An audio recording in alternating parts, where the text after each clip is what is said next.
नमस्कार। Life happiness Alka blog channel में एक बार फिर से आप सबका स्वागत है।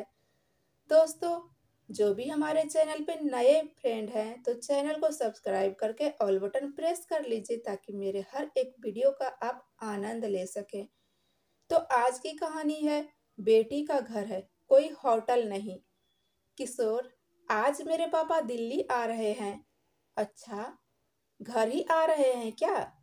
नहीं किशोर, वह यहाँ कोर्ट में थोड़ा काम था इसलिए आ रहे हैं।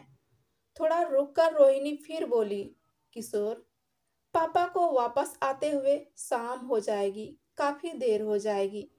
यदि आप कहें तो उन्हें यहाँ घर रुकने के लिए बुला लूं, कह दूं उन्हें। अरे, इसमें पूछने वाली क्या बात है? यह भी तो उनकी बेटी दामाद का घर है ना। यहाँ तुमसे मिल भी लेंगे और आराम भी कर लेंगे, किशोर ने कहा। तो रोहिणी ने खुश होकर जल्दी से अपने पिता रामानंद जी को फोन लगाया। पापा पापा, काम खत्म होने के बाद आप यहाँ आ जाइएगा। आपसे मिलने का बड़ा मन कर रहा है। लेकिन रोहिणी बेटा, मुझे तो शाम हो जाएगी। हाँ पापा, तो क्या हुआ? आप रात को यहीं सो जाना और सुबह बस से घर चले जाना। नहीं बेटा, रात को बेटी के घर रुकना अच्छा नहीं लगता। उनकी यह बात सुनकर किशोर ने रोहिणी से फोन ले लिया और बोला, क्यों पापा, मैं आपका बेटा नहीं हूँ क्या? किशोर की आग्रह से रामानंद जी मना नहीं कर पाए। ठीक है बेटा, तुम जिद कर रहे हो तो आ जाऊंगा। रोहिणी के पिता खानदानी जमीन के मामले में दिल्ली कोर्ट आए थे। वह इन दिनों काफी परेशान थे। सारा दिन कोर्ट में चक्कर लगाते लगाते थक गए थे। इसलिए रोहिणी के बुलाने पर ऑटो पकड़कर रोहिणी के घर चले आए। रोहिणी और किशोर दोनों रामानंद जी को देखकर बहुत ही ज्यादा खुश हो गए। लेकिन शायद रोहिणी की सास माँ को यूं उनके घर आना अच्छा नहीं लगा। वह काफी थके हुए थे, इसलिए जल्द ही खाना खाकर रात में सो गए। सुबह जल्दी उठकर रोहिणी ने रामानंद जी के लिए नाश्ता बनाया। लेकिन रामानंद जी ने सिर्फ चाय और बिस्किट ही लिया, क्योंकि उन्हें सुबह जल्दी खाने की आदत नहीं थी।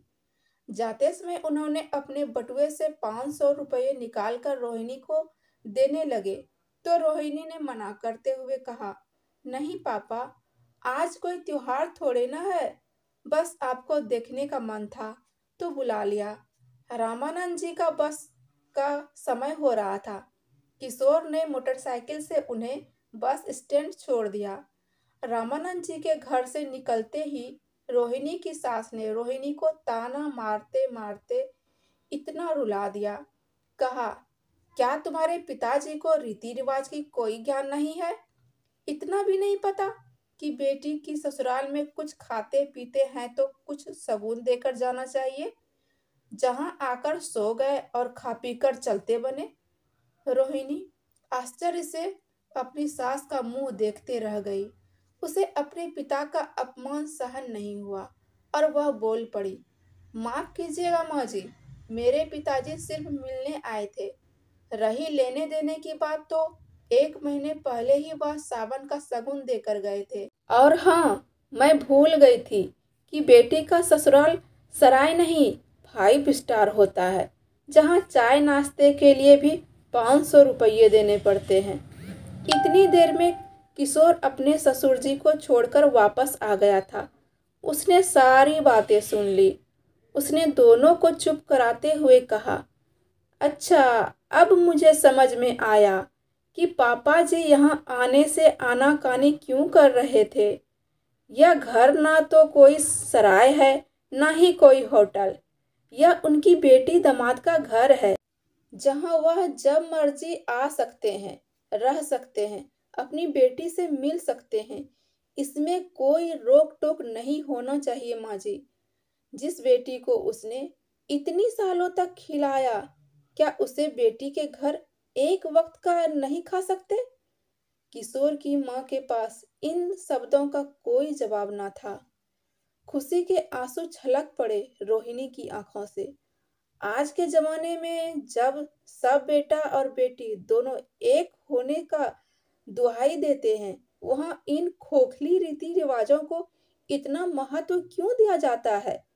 किशोर की यह बात सुनकर रोहिणी बहुत ही ज़्यादा खुश हो गई। तो दोस्तों, आज की यह कहानी, इमोशनल भरी कहानी आपको कैसी लगी? कमेंट बॉक्स में लिखकर ज़रूर बताइएगा। तो फिर मिलते हैं एक नई कहानी के साथ, तब तक के लिए आप सभी हँसते रहिए, मुस्कुराते रहिए, खुश रहिए। हर हर महादेव।